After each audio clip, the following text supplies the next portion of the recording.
Здравствуйте, уважаемые телезрители! В прямом эфире телеканала «Юрган» рабочий полдень в студии Северин Арпа. Впервые за 50 лет в Сыктывкаре прошла выставка достижений народного хозяйства. Ее главными задачами стали демонстрация достижений и возможностей Республики Коми в разных отраслях и формирование конкурентоспособного делового климата. Насколько удалось все это сделать и будет ли это хорошим стимулом для развития региона в дальнейшем, узнаем сегодня. В нашей студии сегодня с нами Александр Туголуков, начальник управления развития секторов экономики Министерства экономики Республики Коми. Александр Николаевич, здравствуйте. Добрый день. Также с нами Ефим Тихонович Канев, президент некоммерческого партнерства по развитию народных промыслов и ремесел Коми ремесленная палата. Ефим Тихонович, добрый день. Здравствуйте. И с нами Наталья Зугубенова, модельер-конструктор предприятия народных художественных промыслов Коми Зарний Пас. Наталья, здравствуйте. Добрый день. Наталья, кстати, подготовила нам небольшой сюрприз, весьма приятный и зрелищный, поэтому в течение нашего ближайшего эфира вы его, конечно же, обязательно увидите. Ну и поскольку все мы буквально присутствовали на ВДНХ в разной степени со своей стороны, тем не менее, Ефим Тихонович, вы как участник ВДНХ непосредственный, какие у вас остались эмоции, вот как представители предприятий, представители вот бизнеса, какие эмоции у вас остались после вот этой выставки? Мы находимся под впечатлением до сих пор этого грандиозного, по сути, мероприятия. Давно такое в республике не было и напрашивалось. Вот в канун юбилея состоялась такая выставка. И название очень удачно выбрано, место хорошее. Название «Выставка достижений и возможностей». Мы там увидели немало достижений. Достижений в республике действительно много, а еще больше возможностей. Поэтому мы находимся под этим впечатлением. Там практически была представлена вся республика. Много мы узнали, увидели нового. И мы тоже постарались представить новый проект, который мы очень давно разрабатывали и сейчас подошли к завершению. Это создание Дома национальной и этнической моды Республики Коми. При поддержке Министерства экономического развития Республики Коми, Министерства национальной политики, Дома дружбы Республики Коми, народов Республики Коми. Поэтому мы презентовали вот этот проект. Помимо этого вот были поделки, изделия мастеров народных ремесел. Я думаю, что они наверняка пользовались, тем более в такой праздник, в такие дни пользовались небывалой популярностью. Да, вот республика, конечно, богата своими недрами, полезными ископаемыми, и нефть, и газ, и бокситы, и лес, и чего только нет. Но не меньшее богатство, а может быть еще и более значимое, это мастера, это традиции народных художественных промыслов. И мы, конечно, постарались гостям не только на ВДНХ, но и во все праздничные дни, мероприятия. Даже успели в Ухте представить на фестивале финно-угорских народов, побывать и представить НХП Коми. Я думаю, что вот к этому празднику мы подготовили много и новенького, новых изделий, и символикой республики, символикой 95-летия. И ни один, я уверен, что ни один гость, участник не ушел и не уехал без наших национальных сувениров. Все-таки есть в них определенная уникальность. Давайте поговорим с точки зрения организатора. Александр Николаевич, как вы оцениваете прошедшую выставку? Насколько она значима была действительно для республики? Насколько удалось предприятиям показать себя? На самом деле подведение итогов еще продолжается. Мы запросили обратную связь у участников выставки. Но вот на данный момент можно сказать, что удалось максимально нам привлечь предприятия и организации. Спасибо им большое. Это 77 участников у нас было, 20 муниципальных образований. Максимально были представлены все наши отрасли хозяйства. Если говорить об интересе, который вызвала выставка, то у нас есть данные торгового центра «Июнь», нашего партнера, что за 2 дня выставку посетило более 100 человек. Выставка вызвала, конечно, огромный интерес, но опять повторю, что непосредственные итоги будут немножко позже. То есть более 100 тысяч человек? Первый день 55 тысяч, второй 47. Это, заметьте, никто не забирает эти цифры. Это все официально подсчитано, да? Это данные торгового центра «Июнь», да, у них ведется контроль. Наталья, вы как участница выставки, что для себя, какую атмосферу там почувствовали, какие-то, может, положительные эмоции или не очень пережили? Ну, в принципе, мне очень все понравилось, вот эта торжественность, потому что все-таки давно не было таких выставок, и, в принципе, все участники были очень воодушевлены, то есть всем как бы очень нравилось, и как бы получили очень большой положительный вообще заряд. Ну, я вот сам тоже присутствовал, и даже в какой-то момент представлял тоже стенд-экспозицию нашего телеканала. И вот на самом деле очень много было заинтересованных лиц, которые с улыбками. То есть, видимо, это все-таки, наверное, действительно какой-то, можно говорить, что это такой праздник, да, Александр Николаевич? Это праздник, с одной стороны, да, а с другой у нас вот есть уже информация, данные мы собираем, это деловая часть выставки. У нас есть порядка 20 уже встреч официальных. То есть там была официальная комната переговоров, да, насколько? Была официальная комната переговоров, в котором они и состоялись. Мы сейчас подводим итоги. Я думаю, что в конце недели уже будем. Какие-то результаты будут? Да. Ефим Тихонович, да. Хотел бы добавить, что юбилей республики проходил под знаком возрождения нашей республики. И вот это чувствовалось, вот возрождение, дух возрождения, это подъем, это эмоциональный, творческий. Вот. И мы представили вот наши предприятия, вот, и считаем, что возрождение республики, оно обязательно будет, непременно. Мы в этом нисколько не сомневаемся. И вот там была представлена и культура. Мы считаем, что вот возрождение будет на основе наших традиций народных, на фундаменте, прочном фундаменте культуры, духовности народа. Вот это чувствовалось на выставке, этот подъем. Ну что ж, будем надеяться, что мы действительно вступили в такую эпоху Ренессанса.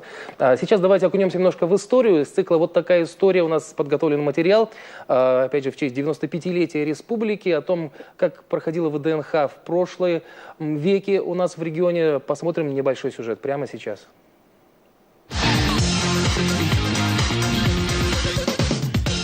Эта фотография сделана 22 августа 1931 года, в день десятилетия со дня образования Коми автономной области. Тот первый юбилей республики праздновался очень широко, в духе советского времени. Народные гуляния, концерты, речи партийных деятелей. Более торжественно и широко отмечали 25-летие автономии Коми-края в 1946 году. Минул год со дня Великой Победы, и власти нашей республики хотели устроить настоящий праздник и для солдат-победителей, и для тех, кто 5 тяжелых военных лет трудился в тылу. Поэтому задумали нечто особенное – открыть выставку достижений народного хозяйства. Для этого на территории Кировского парка в Сыктывкаре построили павильон, проектировали который 60 инженеров, оформляли 18 художников и архитекторов. Достижения народного хозяйства в виде 7000 экспонатов собирали несколько месяцев, и для их размещения потребовалось 5 зданий. Был, например, зал леса, зал сельского хозяйства, зал нефти и газа. Было на что посмотреть и чему удивиться. Открылась выставка 22 августа 1946 года, и за 5 месяцев на ней побывали более 70 тысяч человек. К сожалению, в 60-е годы павильоны выставки достижений народного хозяйства были разобраны. Но, тем не менее, в 1976 году, к 50-летию Коми автономной Советской Социалистической Республики, выставку достижений народного хозяйства провели вновь.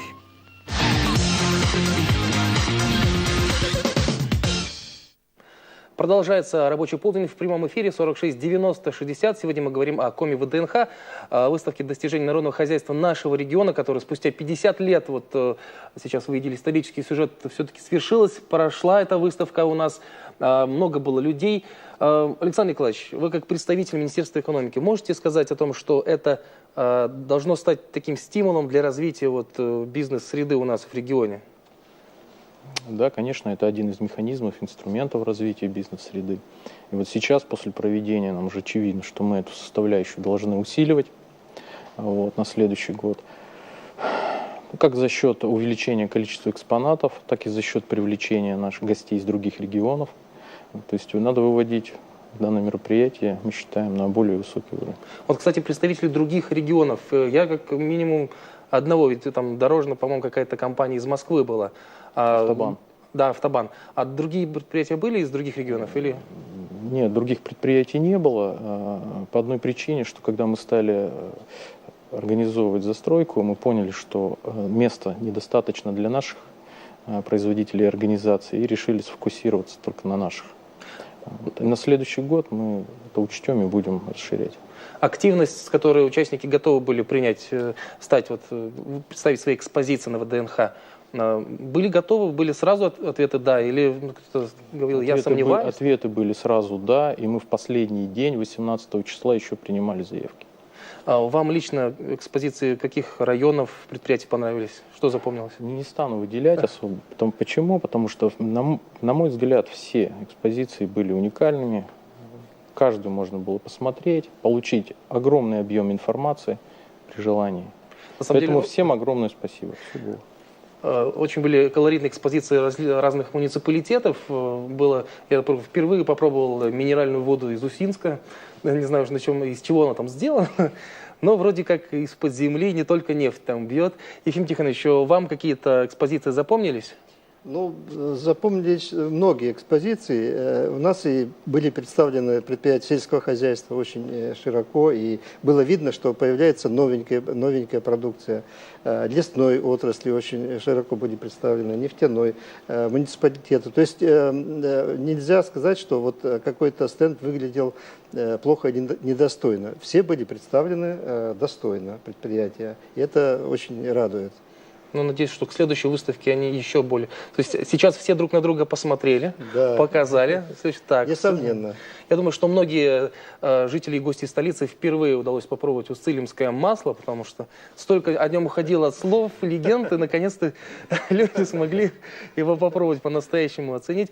Наталья, у вас какой-то стенд вызвал наиболее интересные эмоции? Я бы тоже не стала выделять, но мне очень порадовало, что многие районы вышли в своих национальных костюмах, то есть это мне очень понравилось.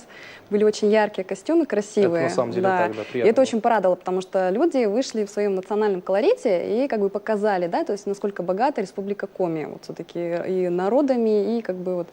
Такое разнообразие, да, да, да, и да. в каждом муниципалитете есть что-то свое. Да.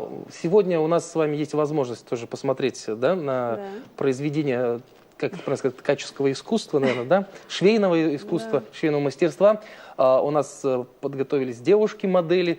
И вот сейчас мы сначала увидим такой небольшой дефиле наших моделей, а потом узнаем, какие костюмы они представили, как долго они шились, насколько сложно их было создавать. Итак, внимание на экран. Для вас творческий коллектив Коми ремесленной палаты показывает национально-этническую моду.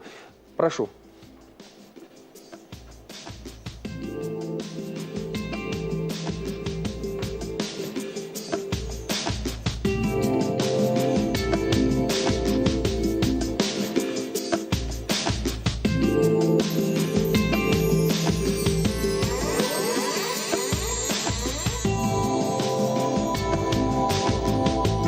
Вот такие красивые костюмы. Девушки, пока останьтесь здесь. Наталья, расскажите нам немножко о каждом костюме. Вот для зрителей давайте слева направо начнем. Вот такой замечательный изумрудный цвет. Что это за костюм? Это у нас костюм Усть-Цилимского района. То есть они достаточно очень яркие и по колориту своему очень отличаются от остальных регионов за счет того, что такие костюмы шились в основном из дорогих очень тканей. То есть это парча, атлас. И вот очень богато украшались. То есть очень были такие красивые. У некоторых уссулимов, кстати, сохранились до сих пор бабушкины платья. Да, то есть у них это очень развито, очень как бы это здорово, потому что у них как бы, то есть у них такая традиция, то есть у каждого есть свой костюм, то есть у нас девушка, это ее личный костюм, то есть это она его сама отшивала, то есть и как бы ее. А дальше вот у нас идет костюм уже отшитый в нашем цехе. То есть здесь идет уже верхневычегодский костюм из натуральных тканей, то есть это используется лен с ручной набойкой, то есть это все по старинным технологиям, используются натуральные материалы все. И... Я даже смотрю, что даже обувь у них у девушек подобрана. Да, это вот знаменитое узорное вязание Республики Коми и обувь Пёты. А, Далее вот у нас представлен какой-то, наверное, вечерний наряд. Для этно-вечеринки. Это у нас представлена современная как бы, интерпретация костюма народного, то есть которого можно, в принципе, носить в повседневное у нас время. Это вот, Светланы Туровой в нашей модели. Так, И последний, это тоже как бы один из вариантов верхнего чугутского костюма, то есть просто выполнен в другой цветовой гамме и с другим видом набойки. девушки, огромное вам спасибо. Посмотрите, вот насколько у нас ярок мир вот, тканей, которые можно представить у нас в республике. Спасибо вам большое, девушки. Прошу вас занять свои места зрительные, если так можно сказать. Ну а мы продолжим беседу. Ефим Тихонович, вот такой вопрос. Бизнес вот в этой сфере, в такой, если можно говорить, этнической, да, насколько он сейчас актуален и востребован? И вот предприниматели, если задумываются, двигаться ли вот в этом направлении, есть у них какой-то шанс? Это бизнес, но бизнес это особый. Это связан с историей республики, это связан с культурой республики, с творчеством. Это необычный бизнес. То есть даже по сути бизнесом это можно особо и не назвать? Но все-таки это бизнес, потому что предприятие, которое изготавливает у нас эти костюмы, оно работает на самоокупаемости, самофинансировании. Ну, конечно, при поддержке мы создаем, при поддержке Министерства экономики Республики Коми. Вот. Поэтому это очень сложный, очень тонкий бизнес, но очень интересный. Наталья, как сложно восстанавливать древние узоры? Есть с кем посоветоваться, у кого спросить? Ну, в основном это, конечно же, книги, по которым и сами музейные экспонаты. То есть это мы смотрим, изучаем, то есть каким образом это все шилось. Конечно, это все раньше шилось вручную, теперь у нас немножко другие технологии. Но, то есть вы их немножко осовременили уже, да? Естественно, да, для того, чтобы у нас все этот процесс шел быстрее намного. А так вот, в принципе, мы используем бранное ткачество, то, что вот у нас представлено на девочке, это тоже как бы ничем не изменено, то есть до сих пор вот ткут на станках по старинным технологиям, пояса, так же самое на бердечке, на дощечках, это все вручную, то есть максимально, сколько можно, мы восстанавливаем именно вот как раньше изготавливали. А уже отшиваем мы уже, естественно, на современных как бы, швейных машинках. Ефим Тихонович, заказы есть на такой продукт? Следует добавить, что вот у нас Дом национальной этнической моды находится на стадии становления. Вот мы его только презентовали на ВДНХ. Значит, 4 ноября намечаем открытие, но у нас уже выполнено больше 50 заказов национальных этнических костюмов. Это со всей практически республики у нас. На этот год у нас заказами мы уже заполнены. И идет прием заказов и переговоры, встречи у нас на будущий год. Что мы будем планировать на будущий год. Поэтому оказалось, что огромный спрос, большой спрос в республике. И мы, конечно, будем стремиться к тому, чтобы вот подобные предприятия были не только в Сыктывкаре, потому что мы все не будем успевать обшивать и создавать, вот, а чтобы были и в районах, и в городах подобные предприятия. Мы будем вести такую работу, поддерживать это направление. Вот, и будем делать все, чтобы вот наше национальное, наше вот, этническое было востребовано, еще больше было в моде. Вот, и республика, чтобы отличалась, потому что ведь мы бываем в других регионах за рубежом и видим, что вот многие нации, национальности, они бережно относятся, они сохраняют, они продолжают. Очень гордятся многие, да. Да, и гордятся. Это вот сохранение вот, языка, вот, культуры, национальной одежды. Это очень важный элемент развития любого народа. Александр Николаевич, вопрос вот как представитель Министерства экономики. Как часто в последнее время обращаются с проектами под какие-то гранты люди? Вам не обязательно вот в направлении какого-то этно, да, а вот вообще обращаются? Есть молодые бизнесмены, которые хотят заниматься, делать что-то свое? Да, есть. У нас регулярно проводится, каждый год проводится конкурс грантов молодых бизнесменов, социально-некоммерческих организаций. Вот. И мы сегодня отмечаем, и есть такое, что количество обращений растет. Вы хотели добавить? Да, я хотел добавить, что вот в канун юбилея республики, как своеобразный подарок, мы выиграли грант президентский на приличную сумму вот, на развитие народных художественных промыслов и ремесел Республики Коми. И я уверен, что вот благодаря и этой поддержке республики направление НХП получит новый импульс и достигнем нового уровня развития. Ну, у нас ведь ремесла, да, представлены буквально вот в разных формах. Работа с берестой, с деревом. У нас даже не представлена еще работа с деревянного какого-то зодчества, да, например. Расскажите немножко вот о тех экспонатах, которые вы сегодня принесли. Ну, это только небольшая часть, потому что все принести невозможно. У нас в салоне... бы заставили. Да, в салоне у нас все представлено. Здесь мы только небольшую часть принесли. В основном у нас идет работа из натуральных материалов изготовления. Это береста, это дерево, это кап, глина. Вот у нас работает керамическая мастерская, это мех, кожа, то есть и наши местные материалы, наши свои. А в районах вообще сохранились мастера, которые готовы? Мастера сохранились, но вот предприятия у нас, которые можно отнести к народным художественным промыслам традиционным, у нас пока, к сожалению, только в Сыктывкаре. Нам предстоит поработать, чтобы что-то опять о возрождении надо говорить. Возрождение в местах их бытования, где они возродились, чтобы там были предприятия. Это и дополнительные рабочие места. Это и будет что предложить, кто приезжает в район, что-то необычное, интересное, национальное, этническое.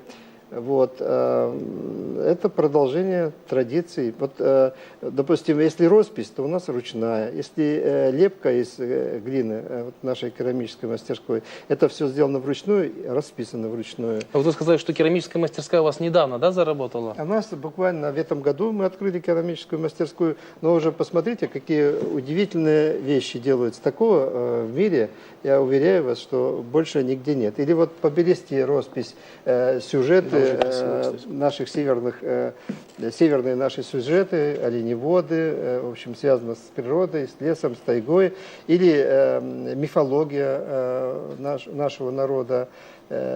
Поэтому вот мы освоили 3 вида росписи уникальных. Это вычегодская роспись. А вот давайте вы покажете, вычегодская роспись. где какая у вас?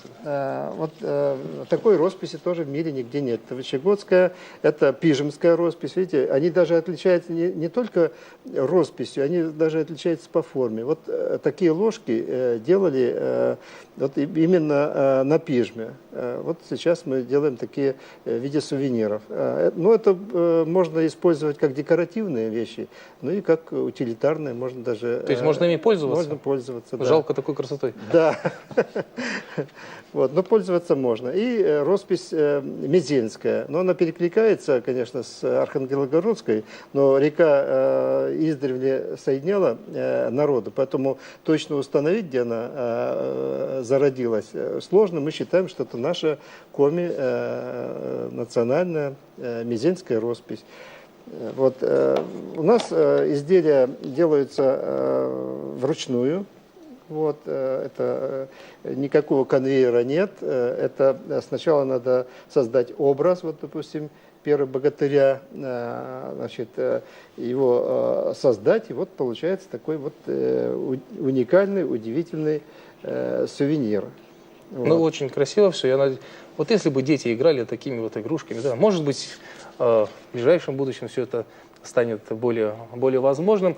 В заключение нашей беседы все-таки, Александр Николаевич, от вас еще раз хотелось бы услышать, есть ли будущее вот в ВДНХ, и еще раз, вот, какой, на ваш взгляд, результат? Я считаю, что, несомненно, будущее ВДНХ есть, надо проводить. Вот, результат на сегодняшний момент тоже, я считаю, что он огромный как по количеству посетителей, так и по количеству участников. Вот, мы смогли привлечь, смогли показать, что у нас есть, смогли показать планы, возможности нашего будущего.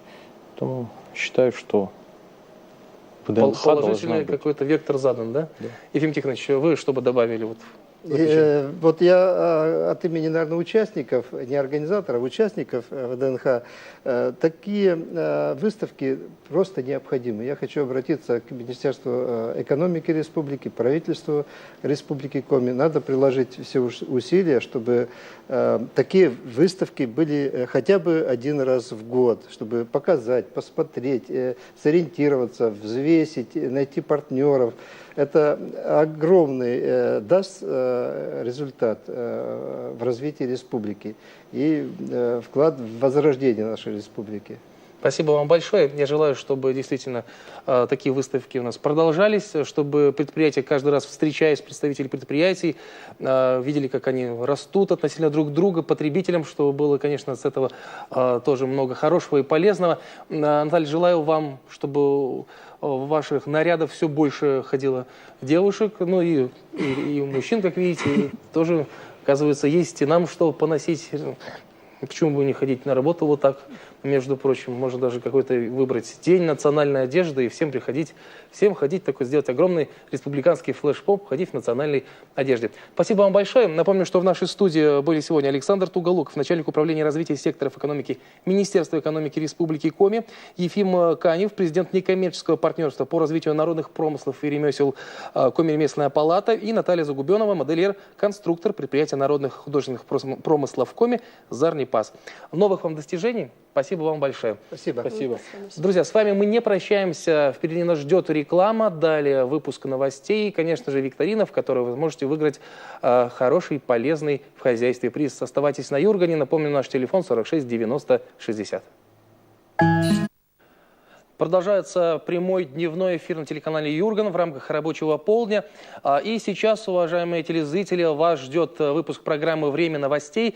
Моя коллега Александра Головина уже готова рассказать о том, что произошло в республике к этому часу, как прошел завершающий день, наверняка, празднования 95-летия республики вчера. Говорят, он был тоже насыщенным. Саша, добрый день, тебе слово. Добрый день, Северин. Спасибо. О самых заметных новостях расскажу прямо сейчас.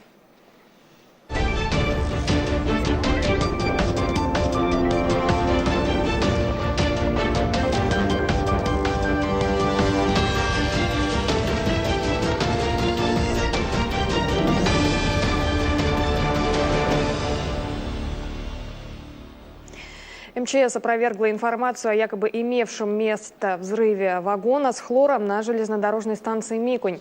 Накануне в соцсетях стала распространяться неподтвержденная информация о наличии множества пострадавших в результате некой аварии.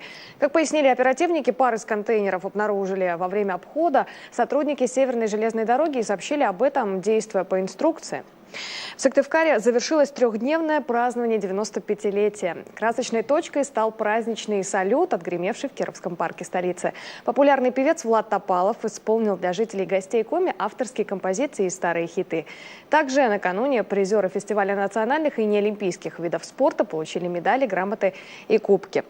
Итоги ревизии сыктывкарских торговых точек сегодня покажет телеканал «Пятница». Программа магазина выйдет в 19:00.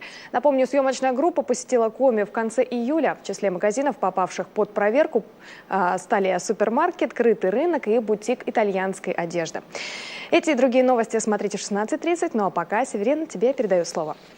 Спасибо, Саша. Жалко, что они не зашли в магазин национальной одежды. Я думаю, там бы нареканий ничего не вызвало. Продолжаем, друзья, наши эфиры. Сейчас, как я говорил, викторина «Что ты знаешь о республике?» 46 90 60. Наш телефонный приз от hozmakkomi.ru ждет своего обладателя. Поехали.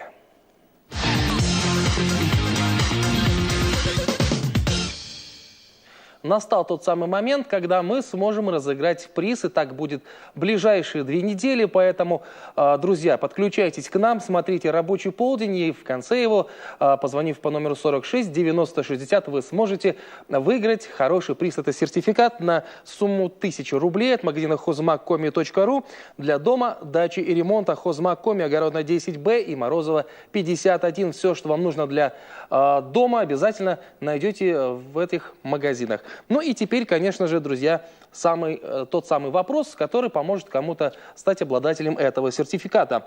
Коми-драматический театр. Когда он образовался?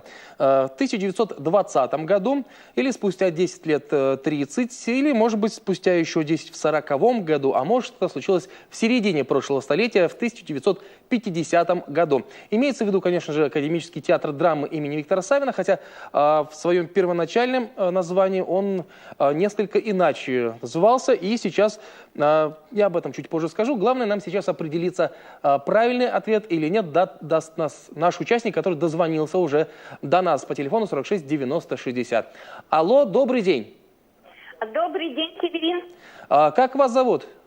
Меня зовут Раиса. Раиса, по-моему, вы один из наших постоянных игроков, или я не прав? Безусловно.